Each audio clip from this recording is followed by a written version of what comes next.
So the mines would sell company script, which was only valuable at the company store. So you would be indebted to the company store because you're only spending money with the company.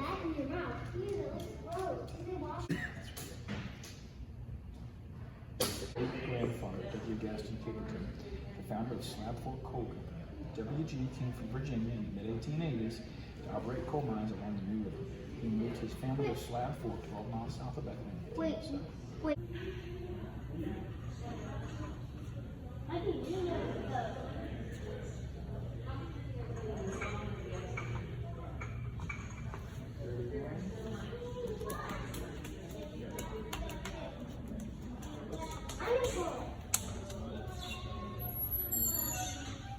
Wow, this kettle bottom weighs 300 pounds.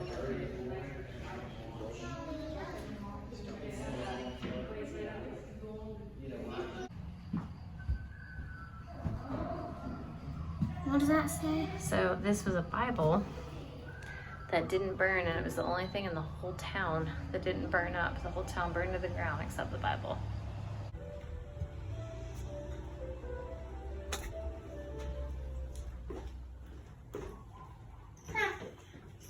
Do you know what that's for, buddy? That's the the washing machine. That's your soap. And then you would scrub it, and then what do? You press it in between the. Yeah, there you go. Washer machine. It would squeeze all the water out. Washer machine. Why is there green stuff in there? That's the salt and pepper shakers. Oh, cool. Victrola. Wagon, I mean. Yeah. Where?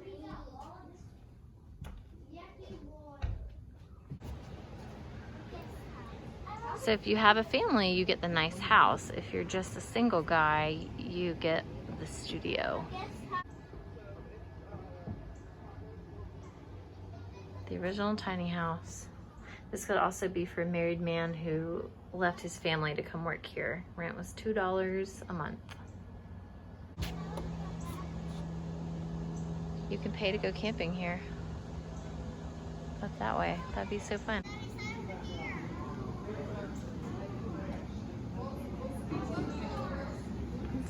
It's our train.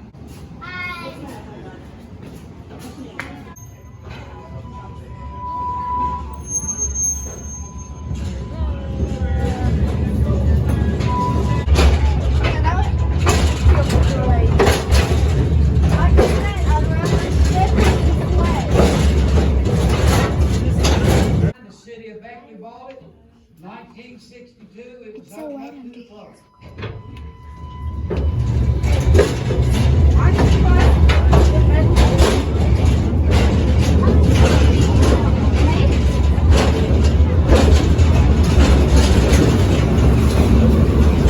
Now you guys in the back, if y'all want to stand up, you can.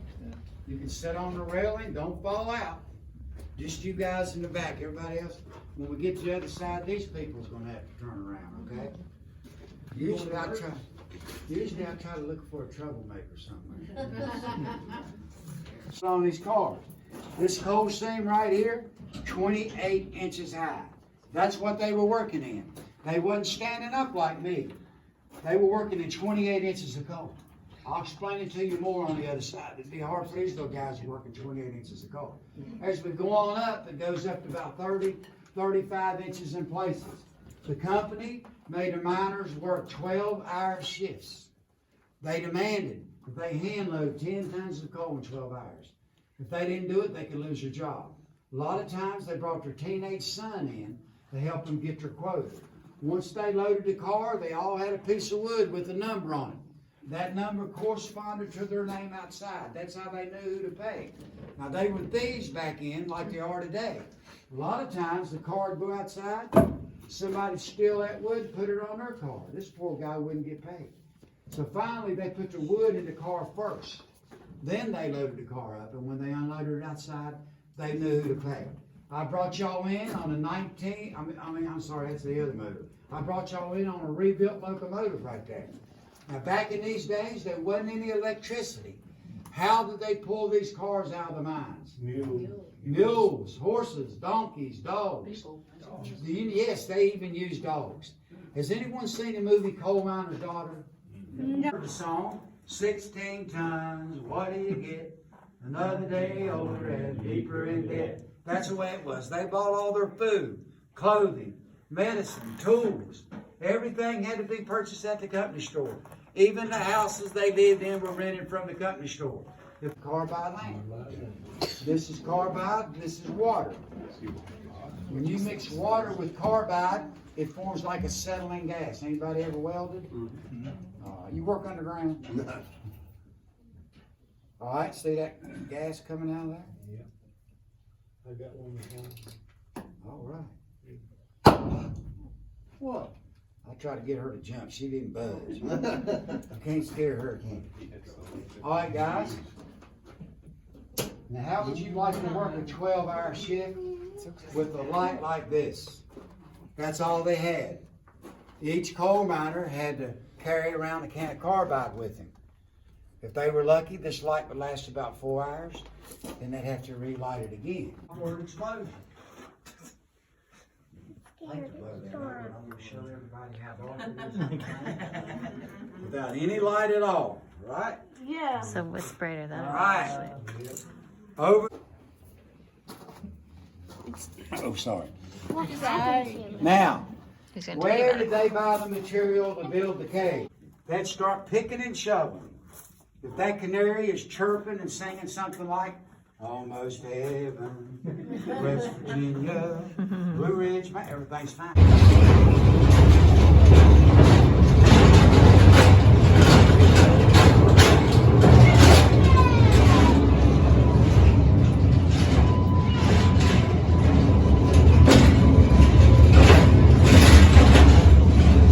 The fuse wires will be hanging down. After that, back in those days, they had to go look for dirt and mud. Skateboard. When I first went underground, my boss was riding around on one of these. He had a big cigarette sticking out of his mouth. There wasn't any rules or laws back then. If you went in and got out good, if you didn't, they didn't really care. Never got a patent on it. 1970, he was riding around on it. Now, they were obsolete in 1970, but he liked this so well, he kept using it. How does it work? You put it right here on the track.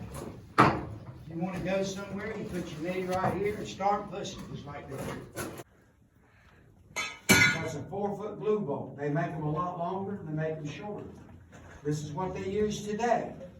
After you drill the hole, you get a stick of glue. You take the glue up in the hole with the bolt like this. Now don't let the machine push it all the way up. This would fit over here. Let the machine push it up to about right here. Then you let the machine spin it for about 3 seconds. Now what happens to that glue? We call this a pizza pan. What? Drill your hole, you drop the pan down. This is what it sounds like when you're done, just like this. And it's there to stay. Now, 50 wide and 110 feet long. Right there where I was at. That's called a big slip, a big slab of rock that just fell down. Now what happened? They didn't drill a test hole. There's a test hole over your head. See that hole with that X? Yep. Now, where that happened, there's the same length of bolts over y'all's heads right now. But y'all don't have to worry about it falling in because they're anchored to solid rock. What happened was when you're drilling, like putting up a 4-foot bolt, the operator's supposed to drill a 12-foot hole first because there may be a crack up there. Where I was at, there wasn't nothing holding that rock up. It was just an air ready to fall. Let me see if I can make you understand it like this. Tell me when I hit a crack or a gap in the roof. I'm drilling along, everything's fine. See how it jumped? There was a big crack up there. They didn't drill a test hole. If they did, they would have put up 12-foot bolts, and it never would have fell in. They lost their job the next day over that. It took us almost 3 months to clean that rock fall up. All right, guys. I appreciate you coming. Now, sometimes we go out this way, but it's pretty today. I'm going to take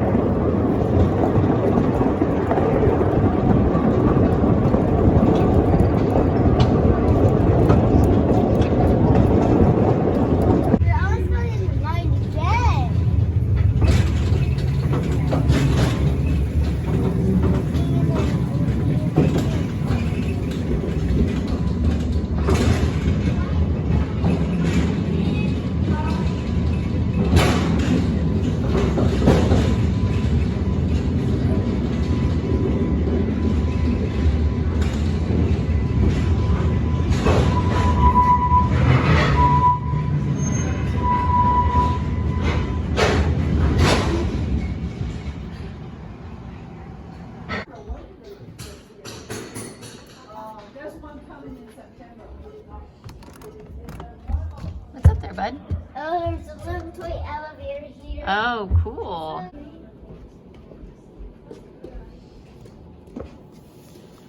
Okay, you want to draw something?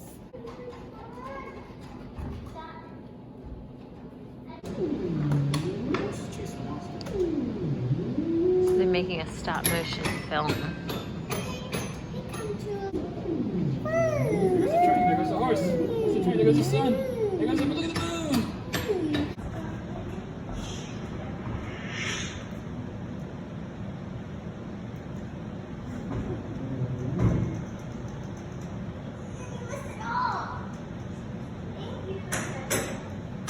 Two, three, cheese. You gotta wave hi. Okay, bye. Let's head home. Bye, Beckley, West Virginia. You were fun.